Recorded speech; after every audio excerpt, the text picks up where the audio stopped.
Recording.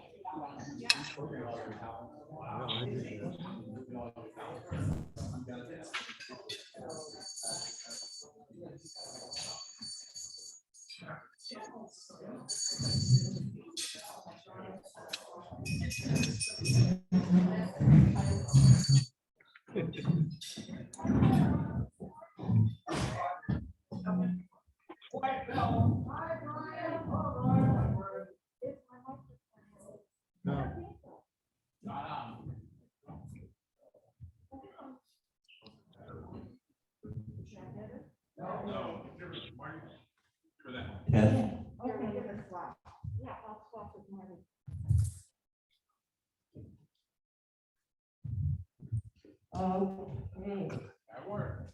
Just a reminder to everyone, when you're not eating, please wear your mask. This stuff's still spreading. And Brian. Yes, you are.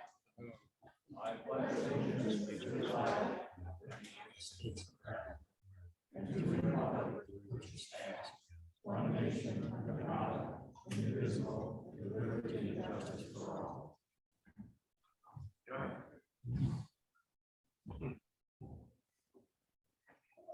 Well, that don't sound like. Oh, you can have a seat now. Joe's back. Graham. You can have a seat. Did you? Wait, no, you guys stand and say it. No? Yeah, you stand and say it. Right, that's all right. Okay, You got along without me last couple of weeks? No, I made him sit down sometimes. Oh, so, traveled a bit the last couple of weeks up in Oregon, saw how beautiful this country is, and thought about this land is your land. What do you think? John, you remember the words to that? Always. All right.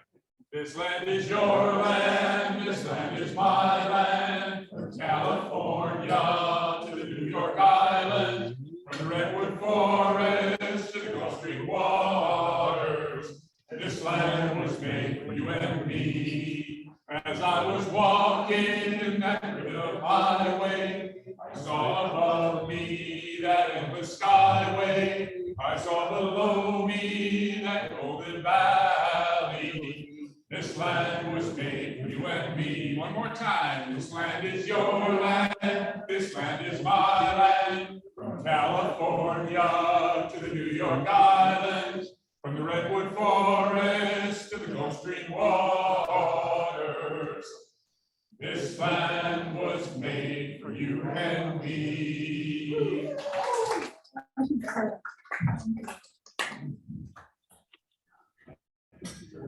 I want to thank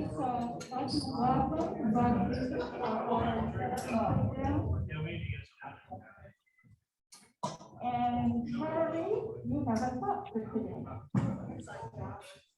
So, Antoine Desaunes-Exupéry, the author of Wind, Sand, and Stars and The Little Prince, before he became famous as an author, he was a pilot flying 5 airplanes across the Sahara Desert, delivering the mail in the 1930s. And he said about the Sahara, the beauty of the desert is that somewhere it hides a well.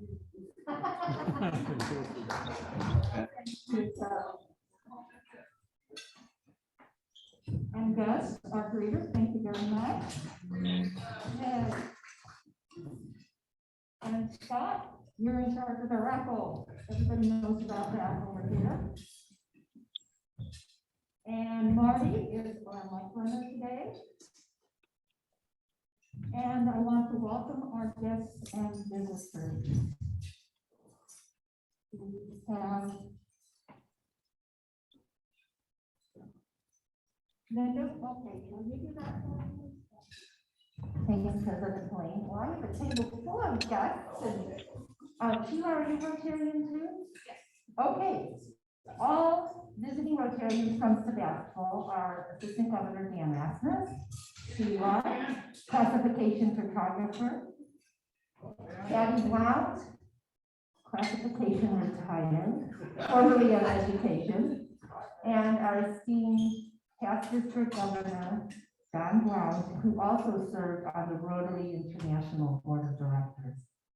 And you'll hear more from John later. Please help me welcome our Rotarians.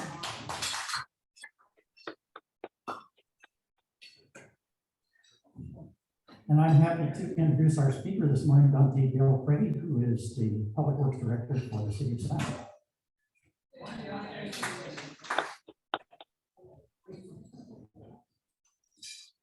All right, well, it looks like, please mute if you're on Zoom. Thank you very much. And we have John Blount going to come up and give us a presentation, talk about he loves founder Bruce, and Elaine is, looks like she's not with us here today. She said she didn't know she felt quite up to the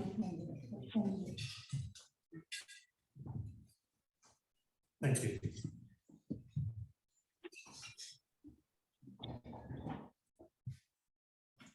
As you all know, last Wednesday, we lost Bruce Campbell, Rotarian, charter president of your club, past district governor, Peace Fellow advocate, and all around Rotary zealot.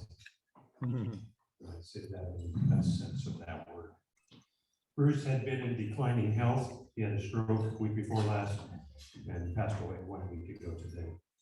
There will be a celebration of his life in Sonoma County later this fall. I first met Bruce through his dad when I first joined Rotary. Addison Campbell, or Ad, had come to New York to live with them, had joined our club in 1976, and succeeded longtime club secretary, 17 years, club secretaries in Sebastopol in those days lasted a long time, Reg Bogart. Bruce joined our club in 1979. Bruce was with IBM as a systems engineer in New York, having joined them after a stint in the Army at Fort Mason. IBM moved him around from New York to Pittsburgh, to Chicago, to San Francisco, and then to Santa Rosa, back to Boca Raton, Florida. When they came back to Sebastopol for good in 1987, they bought Green Valley Ranch. Bruce and Elaine started an herb garden at their ranch, and no, they didn't sell the good stuff, as Elaine told me. They sold lavender. Bruce was a charter member of Farm Trails. I didn't know him very well until 1989, when I was the district governor-elect and began planning for District 513's conference in 1991. I had three co-chairs, and many of you know these three people: Dave Matson, Harry Pauley, and Gene Nelson. We divided up the management of the conference under all three of them, plus me. And Dave Matson inherited the most difficult and challenging position, and that was conference registration. He selected Bruce and Elaine to chair it. They did an incredible job, and I think in a way it pulled them both into more and more Rotary. Bruce became secretary of our club, Sebastopol, in 1994, when longtime secretary for 14 years, Larry Duffield, former superintendent of schools, got sick. And Bruce served 2 years under Brian Langerman and Bill Daniels as presidents. Bruce and Elaine led the effort during that time to start a second Rotary Club in Sebastopol in 1996. And on May 26, 1997, the Rotary Club of Sebastopol Sunrise was chartered. As you know, Bruce was your charter president. He and Elaine were influential in your club's design, by my perception. He had a hand on a lot of the traditions and cultures of our club.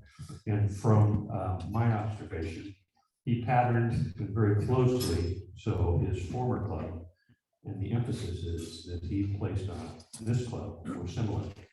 He underscored attendance at meetings, developed a structure very similar to the club he came from, and patterned much of the meetings that we've known at the Rotary Club of Sebastopol here also, including starting the meeting singing, which is about 5% of the clubs now. Going to a club meeting on Wednesday morning to make up felt very comfortable for members of my club who came here. He introduced Sebastopol Sunrise to many of the same global Rotary programs, such as Youth Exchange, RILA, and elements of the Rotary Foundation that we had always emphasized.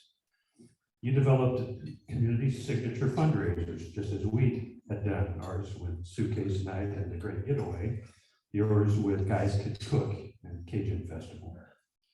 Bruce became governor of District 5130 in 2004-5. He went on to chair the prestigious Far West Multi-District PETS President-elect Training Seminar in 2007.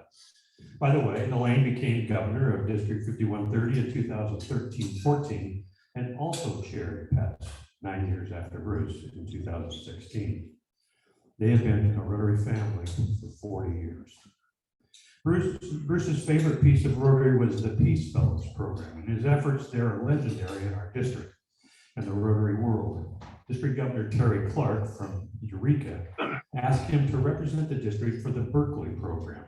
Eventually, he was the coordinator and traveled to Berkeley each week with past District Governor Del Raby to work with our Peace Fellows there. Bruce went on to serve on the Peace Fellow IT Committee for Rotary International, going back to Evanston for meetings. He loved every minute of it, Helene told me. He loved working with the students and would wish each of them happy birthday, the alumni, every year. He had about 60 on his email list. He continued on the committee in District 5190 when Bruce and Helene sold their ranch, went to live close to family in Sparks, Nevada, and joined Rotary there, of course. The image you see on the screen is Bruce and Elaine after their 50-year wedding anniversary celebration with, of course, Rotarians and family back in 2016. Bruce had a 40-year plus love affair with Rotary, who we are, what we do, and how we do it. We will greatly miss his passion, his dedication and energy for the organization that was such a huge part of his life, and will miss his presence.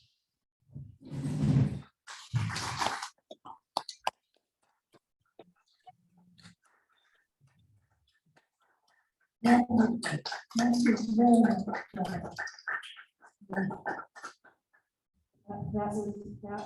That just did my heart good. Thank you so much. I have a few pictures that most of you probably haven't seen before. David Mark Raymond posted these to me. I don't know, would you like to just say a couple of words, David, about this? Just more memories. I see Joe there in the corner. Yeah. Well, I just want to point out that the photo on the left is Bruce holding, when he's in the tuxedo, that's Bruce holding a distinguished service to the Rotary Foundation at the highest level it is possible to get. I think they give 80 of those per year, if I remember correctly. So it's one of his proudest moments and a wonderful one. Let's just all recognize that we're here because Bruce got this started. I'm a charter member. I came in the first day. That was actually the first time I met Bruce, was I walked in the room and there he was, introduced me, and I thought I was here to grab a bunch of volunteers to get things going. Bruce turned me around fast, and I've been working on your project ever since. So I just want to say, here's to Bruce. He's a damn fine man, and much of what we are and much of what we do is his legacy. By the way, his interest in the Peace Fellow program extended to major funding for it in legacy giving.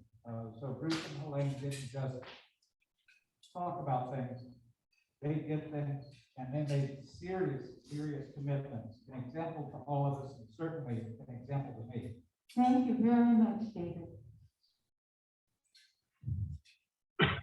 Okay, Dan, coming up, let me get your slides going.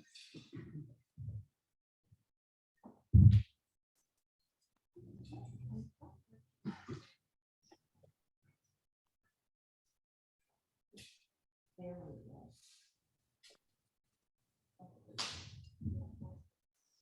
District Governor Jennifer Strong asked each of us area governors to come speak to our clubs. And there's three that I'm the area governor for, Sebastopol Sunrise, and Russian River. And this does not replace her visit. She'll be here in October. My IT staff is working hard. So she asked us to come and just share just a few minutes of RI stuff and district happenings, so we can get that stuff out of the way when she comes to do her visit. And again, in this club, it's October 19th. Jennifer Strong will be here.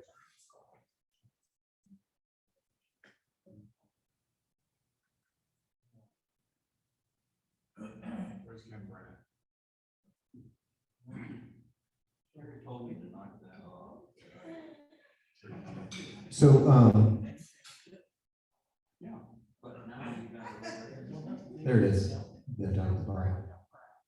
I was going to try to do this by memory with no pictures and no aid, but since I got it. The other thing you might notice, most of you know AGs as, thank you, as assistant governors. One of the things that Jennifer has done is change the name to area governor, which I think is more appropriate because we're in charge of or we help her manage her areas. So as you all know, our first female RI president is Jennifer Jones from Canada. And I had a chance to meet her a couple times, and I just can say we are in very good hands. And we're fortunate. You have a female president, we have a female district governor, and we have a female RI president for the first time. 50 years ago, an anthem was recorded that included this beautiful line. You may say I'm a dreamer, but I'm not the only one. I hear that lyric as a call to action. We all have dreams, but acting on them is a choice. And when organizations like ours dream big things like ending polio and creating peace, it becomes our responsibility to make these dreams a reality. Imagine a world that deserves our best, where we get up each day knowing that we can make a difference. You don't imagine yesterday, you imagine tomorrow. Imagine a world without polio. Imagine a world with clean water for everyone. Imagine a world free of disease. A world where every child learns to read. Imagine kindness and hope and love and peace. And that's, my dear friends, what our theme is Imagine Rotary.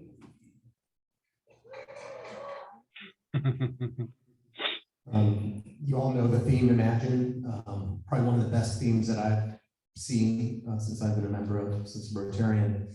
A little bit about our district, 5130, there's 47 clubs. We are growing, 2 new clubs, membership has increased the last year. As you see, close to 2,100 members. Of course, we in this area in the south of the district spans all the way north for 6 counties. And there's a little breakdown of stats. As you see, 34% are undefined, so we don't know their age, male or female. And the information came from DAC-DB. So if anyone has control of that information and can enhance that information, please do. Jennifer Strong is, of course, our district governor. As I mentioned earlier, she'll be here at your club October 19th. And she's put a spin on it: reinvent, reinvigorate, reimagine. So what she's encouraging us all to do is everything you're doing, look at it in a different light. This is an exciting time to be a Rotary right now. We're coming out of COVID.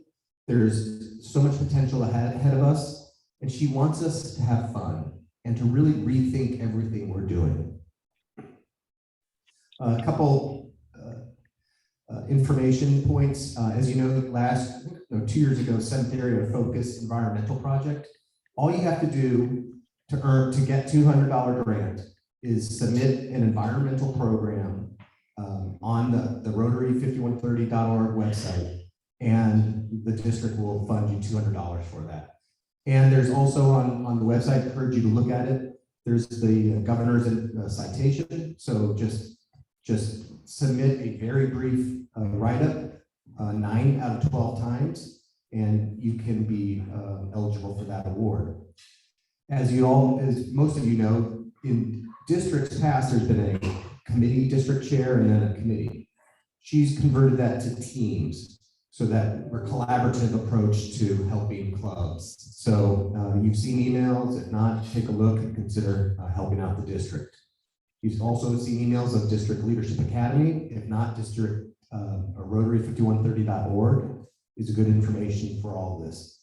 Before she comes to speak to your club, she's going to ask a couple members to share your Rotary story. What was that one Rotary moment that impacted your life in Rotary?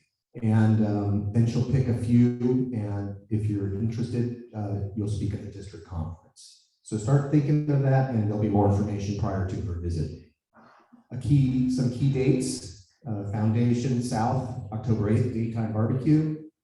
District Conference, Canocti Harbor in May, and the International Convention, of course, in Melbourne. And I'll leave you with this thought and our two Jennifers, picture of our two Jennifers at Pets. Thank you.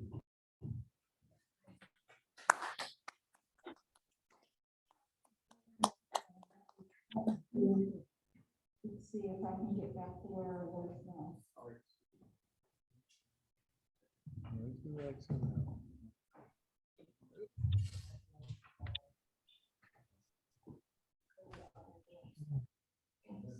How do I get back?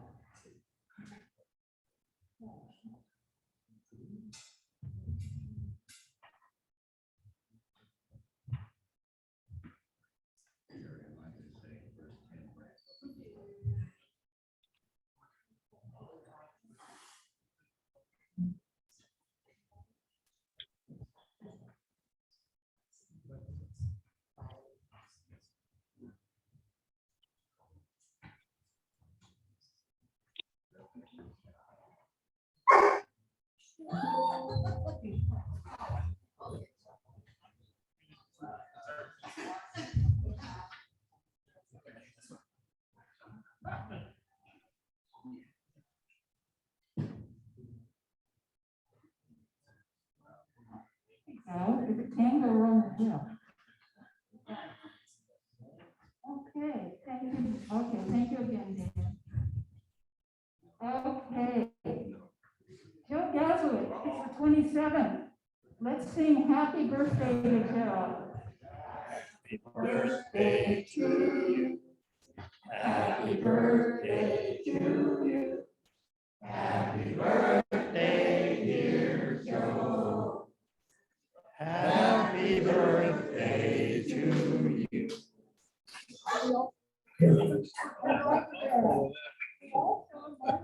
Pass one to someone else. And of course, okay, he's not here with us. You know, we're running a little tight on time. I have the chance, but what? Well, we've got somebody coming for you. Okay, thank you. And what do I have here? I don't want that.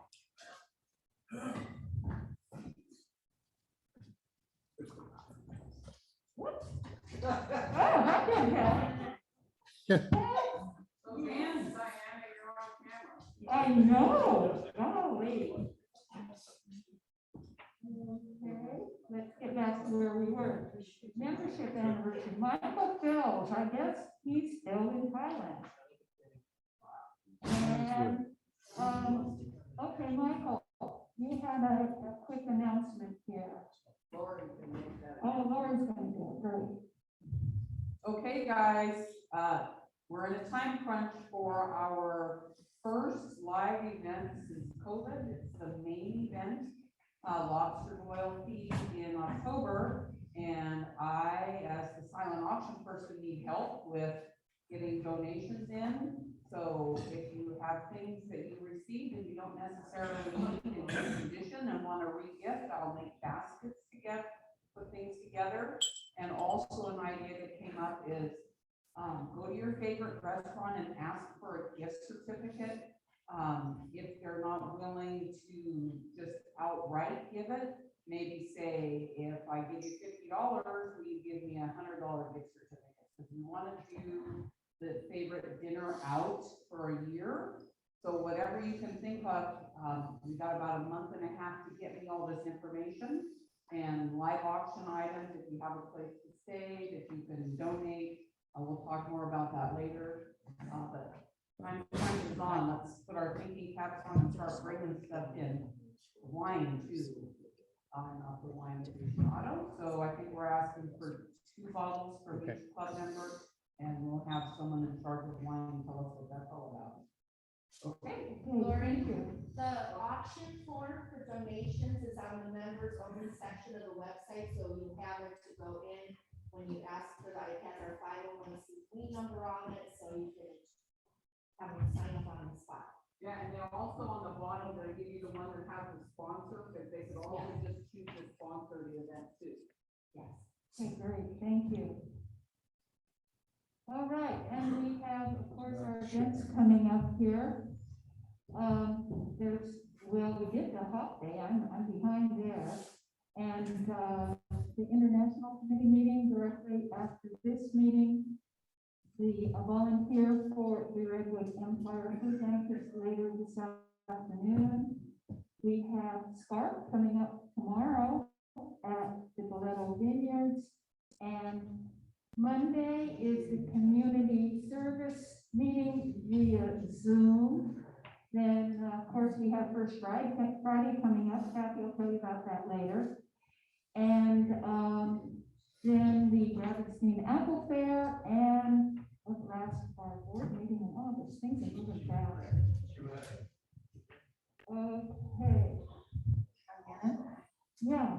So I just want to say tomorrow night is SCARP, and it's a Mexican fiesta theme. We have the district governor coming and several area governors and past district governors. So very nice. And we have a great menu: chili rellenos, chili verde, beef and chicken fajitas, rice and beans, and dessert, flan, no tamales, and flan and coffee. So, but anyway, if anyone here wants to come, please let me know. You're very welcome. Okay, thanks. Okay, thank you, Kathy. Appreciate that. Okay, well, next week we have, I can't pronounce it. Gonzalo Ocello, okay. And this week's program, come on up, Charlie, and introduce our speaker for today. Okay. The water utility operations program at the junior college that I was involved in for years.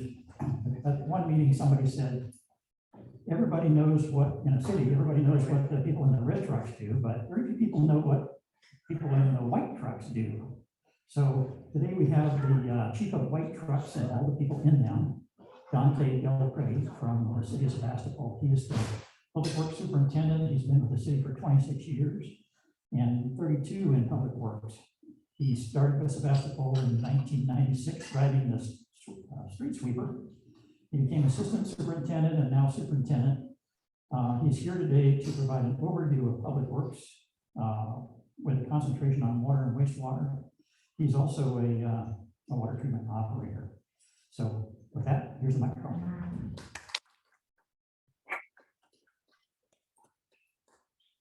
Good morning, and thank you for having me here today. I would like to thank Rotary for all they've done for our community in my time here. See several friendly faces in the crowd. I've worked with several of you who work for projects that have bettered our community, so thank you.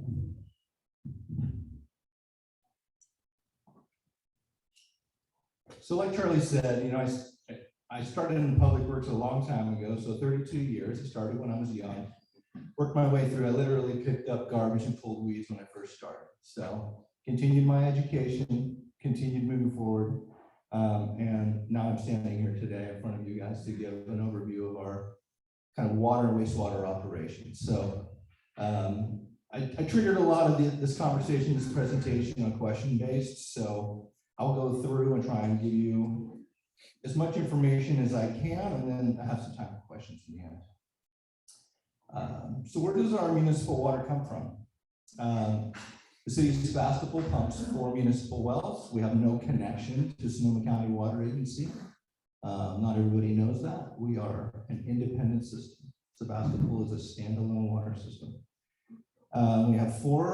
We actually have 5 wells. One of them was shut down in the late 80s due to contamination, but 4 active wells. So we have well 4, which is the one at Spooner Park, which is right where at Palm Drive, where it separates into 2 lanes. And I'll briefly touch on the treatment on all of these so you kind of get a synopsis of what we're doing in our system.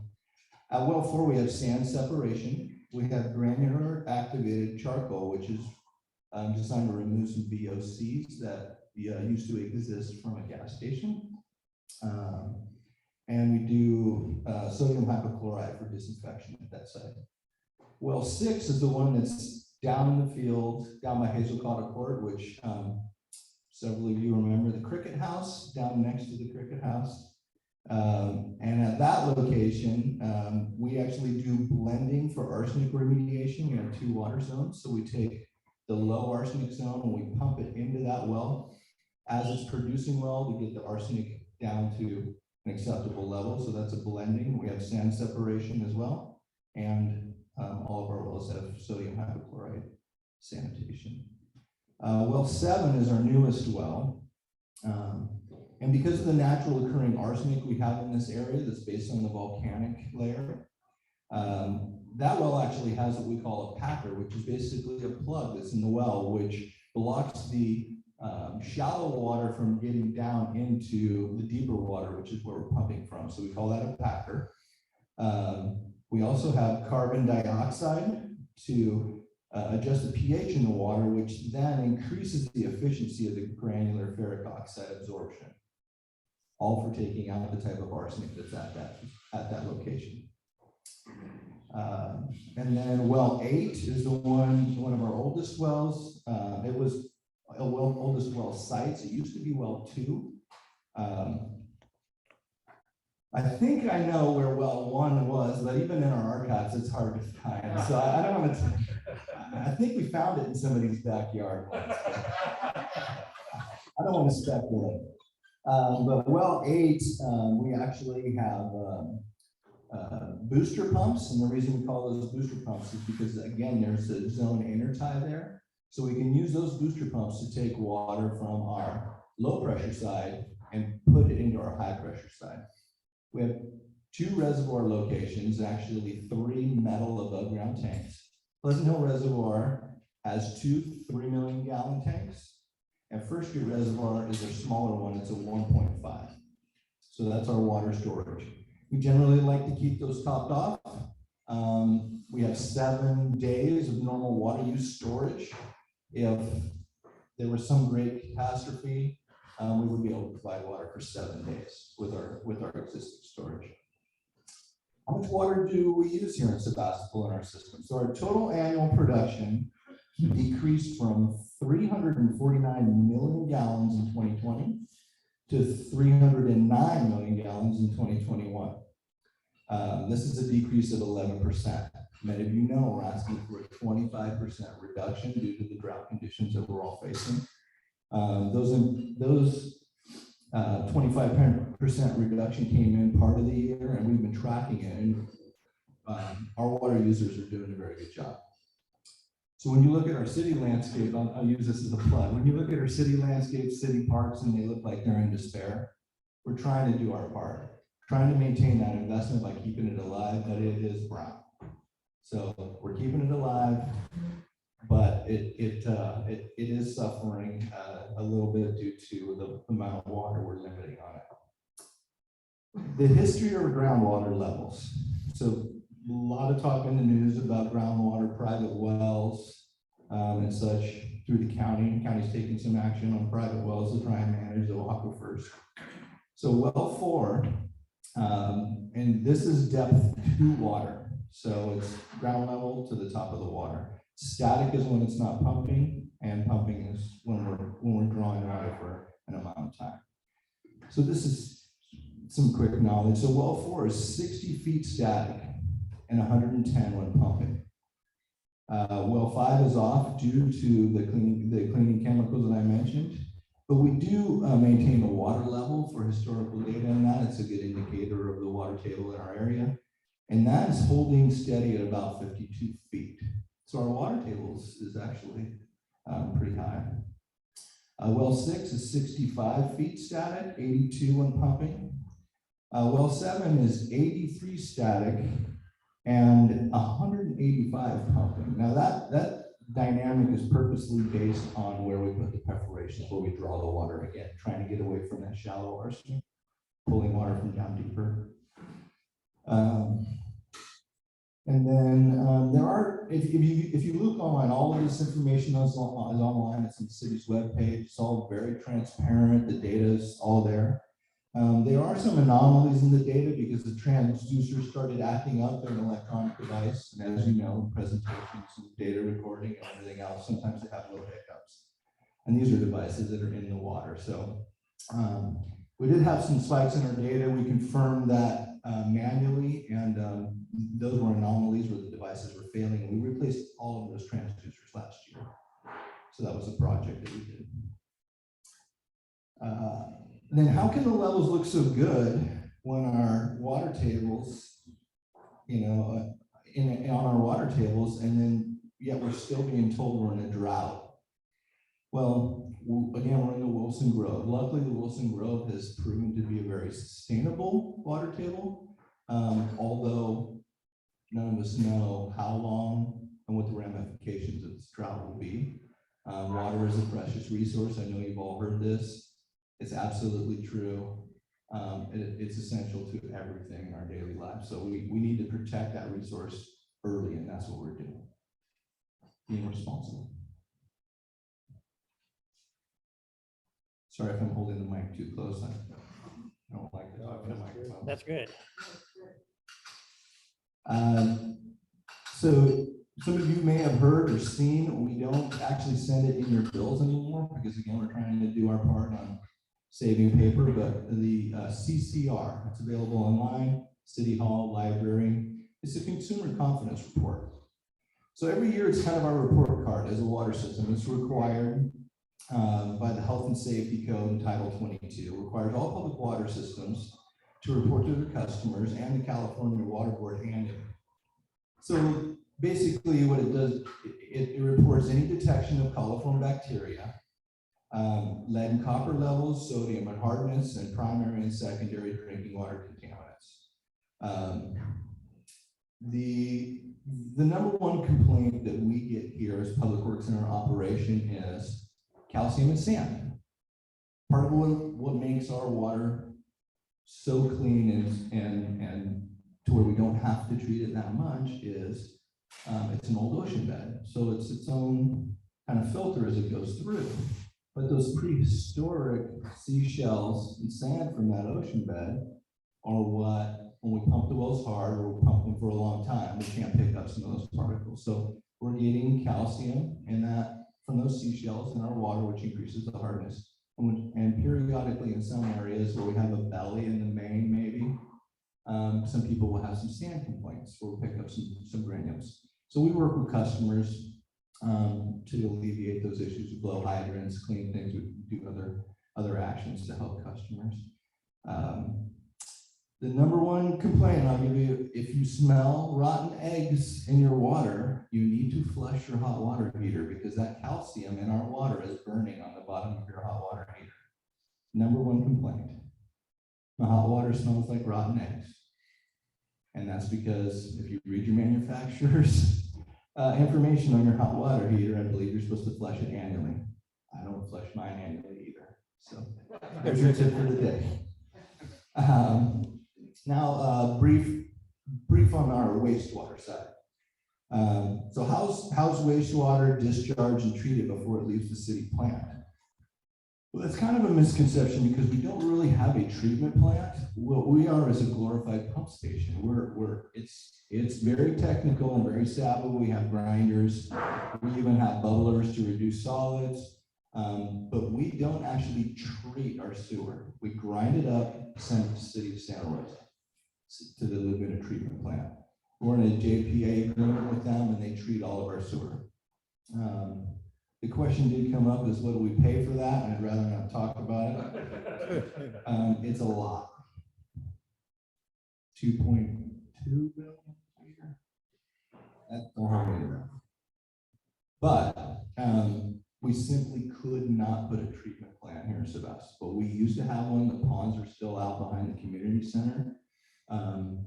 We would never be able to meet the environmental regulations and what it takes to treat sewer here. Simply, or close to the Laguna would be too hard. What agencies oversee water and wastewater operations? So the California Environmental Protection Agency, or the State Water Board, is a monitoring enforcing agency for wastewater overflows and our sewer system performance. So anytime we have a sewer main block up, we spill a little, hopefully it's a little and not a lot, but we treat it all the same. It gets reported to the state. It's in a database that you guys can access on, it's called CWIGS. And that's on our city website as well. So you can see the history of all of our sewer overflows and the performance of our system. So it's a report card. The State Water Board is responsible for governing the water system, water quality, and operation. So we literally take samples every Tuesday for water quality. We have the city broken up into 4 quadrants. We take 3 biological samples to make sure we don't have any coliform or bacteria. And we don't do it 4 times a month. We do it every week. So we get those extra samples. And so we move around the city to make sure we don't have anything going on in our water system that we don't know about. My staff, my guys that run the water system. In Sebastopol, most of our staff hold certificates in water distribution, water treatment, wastewater collections. And we're collections, we're not treatment again, because we're a pumping station, we don't do treatment. But we also have other certifications that are required, including the certified backflow tester, which many of you that own businesses or real estate, you know what a backflow device is because you get a lovely letter from my department every year. We have a pool and spa operator that's required to run our city pool. So, and we also I train and certify all of our staff in stormwater best management practices, again, protect our environment. And that ties in with a lot of the construction work that we do. Have you had to deal with illegal or criminal discharge? And these, I want to thank Charlie for giving me these prompts because I had some talking points, but it's good to hear what other people want to hear. Luckily, part of that large amount of funding that we send to Santa Rosa for our wastewater, they also provide a service for industrial waste permitting and inspections.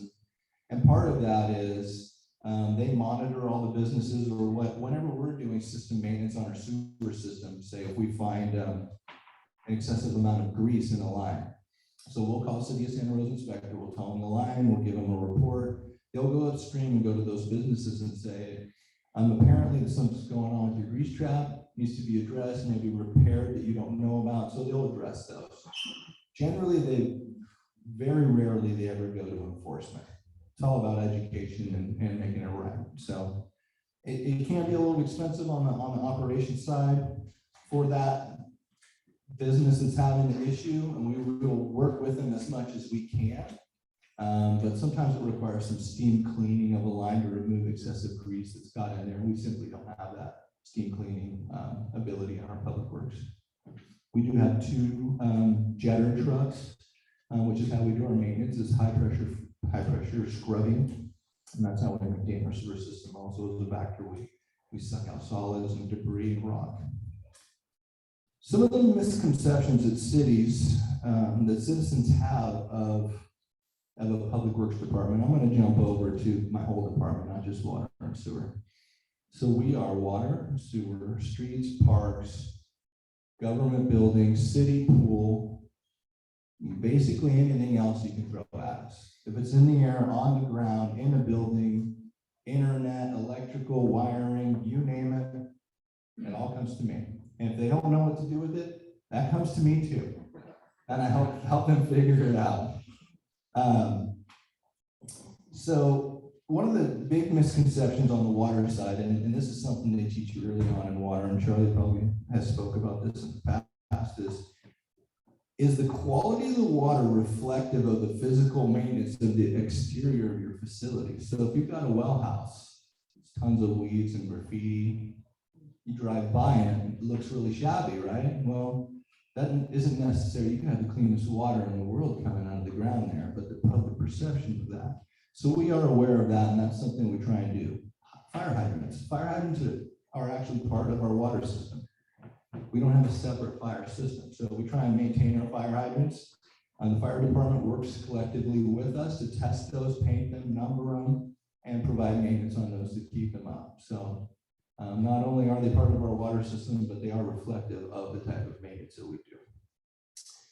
And one of the things that I'll end with is the number of staff. So many restaurants in Sebastopol that I've talked to have more employees than I have in my public works department. So I have 13 people total, 11 people in the field. So that's 11 staff members that still get to take vacation, periodically get injured. COVID hit us pretty hard. We're still maintaining the whole city. Perfect example yesterday, illegal dumping. And have some, we do that quite a bit. Anything that's left on the street. We had an oil spill yesterday, Public Works had to get on. Water leaks, reading meters, everything. Again, everything you think of. We do that with 11 people. So when I've worked with several people to improve our parks, to beautify things, I know the project that was done with Little League years ago that wasn't directly through Public Works was tremendous for our community. All of that help that Rotary provides not only is essential, but it's greatly, greatly appreciated, not only by the citizens of our community, but by me and my department. So with that, I'll end with that. And if anybody has any questions, I'd be happy to answer. Well, I already like talking away from it. Oh, go ahead, Terry. Dante, the Bluetooth or Wi-Fi controlled water meters, are we anywhere on those? You won't get in trouble, that's all right. No. I can tell you exactly what's going on. So, so as a upgrade to our water system, trying to work smarter than harder, again, providing data to people, actual water conservation data. We put out a public survey that came back almost 2/3 in support of utilizing I'll call them smart water meters because it's called smart data. Basically, all the water meters have a cell phone head. They put out a ping 3 times a day, less than a few seconds total. And it can actually download an app on your phone and actually tell you, you can show your visitors at your house. So when your grandkids come and they're teenagers or your nephews come, you can say, do you realize you took a shower this long and this is how much water you use? So although, several people have some valid concerns about this technology and we are working through that. I don't know if any of you have watched some of the city council meetings, but they speak about it frequently.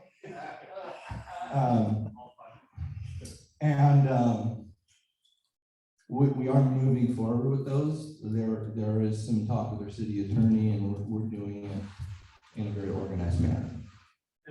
Yeah. My question is not about water, it's about Ice Park and plans to upgrade, change,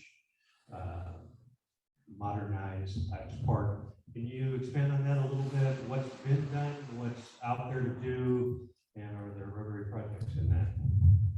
I can tell you you know, 10 years ago, there was a Grand Ives plan, and we put that plan together so we would have a boilerplate to try and secure grant funding. So if you don't have a project, you can get funding. Since then and recently, we probably heard Little League was involved. There was some talk about opening the creek, and some of it was talking about pushing into Little League. I'll go on record letting you know that I told them that I wouldn't touch Little League, but anyway. But I personally, from a maintenance perspective, I'm trying to pick away at some internal projects that will be part of that general plan, because I have some safety concerns. The pathways, tripping hazards, tree roots, fencing, those kinds of things. So from my maintenance and operations, I'm trying to work within that plan to continue to make improvements to that facility, pick away at it. Because there's a misconception. We have a plan doesn't mean we just stop. You know, we can't stop making improvements for 10 years. Yeah, we don't want to put good money after bad, but we do want to continue to make it safe, make it better, continue to improve it for the public, those types of things. The biggest thing that I have going right now is an asphalt pathway construction, which will move over and kind of go closer to the wooden stage. Because I need to get away from the redwood trees by the creek that are destroying that path, and then that will give us access to a sewer manhole that's there. So again, I'm maintenance minded. I want to smooth the ADA path of travel to get to the picnic tables that are actually ADA accessible. So we're going to work on access, but incorporating that to get a sewer manhole in the asphalt so we can maintain it with our trucks. If we do piecemeal some of those projects into different segments, I may be here at another time speaking with you about that. So, yeah. Citizens, in trying to respond to the city's suggestion directive that we reduce water, I've noticed on some properties that people have just stopped irrigating their landscaping, and that stuff's gonna die. What are some guidelines for citizens about reduction? The guidelines right now are 2 times a week and at night. If an individual is making a personal choice to stop watering their landscape, that is an individual choice. And me as a public works department, I stop at the property line. If it becomes a hazard or an issue, maybe it's a planning issue, or maybe it could escalate to a fire department issue. I'm not sure if that answers your question, but thanks again.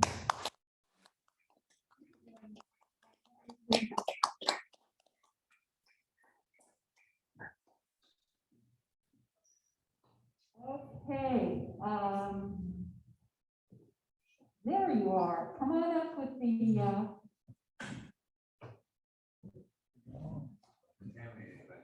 I think we're still sitting over here. I'll grab it for you, Scott. Okay, you grab it.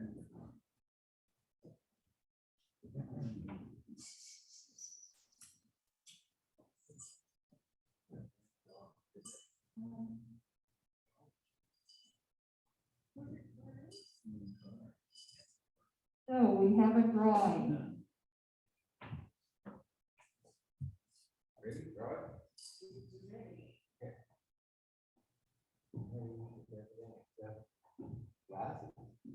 So, hey, Bob, read this. The last 4 numbers are 3378. No, not me. No? No takers? No, it's gotta be. Is someone at Lori's? We had somebody left, maybe. I don't have glasses either. We ate wheat.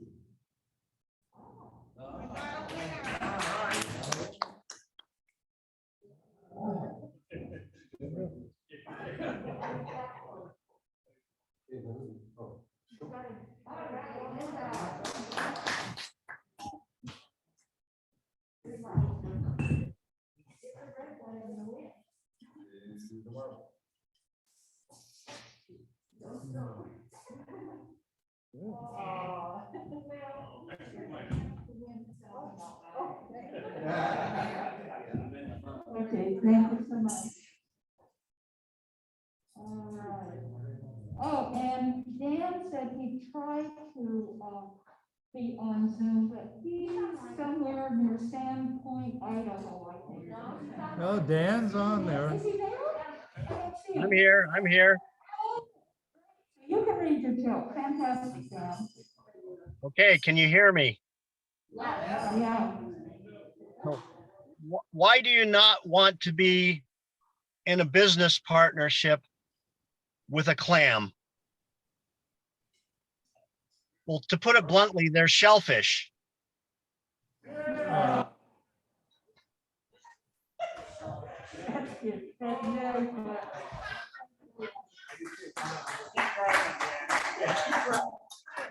Keep driving. Why not? Driving. Well, my gosh.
Are creatively minded, please stick around and we're going to design our layout for the decorations.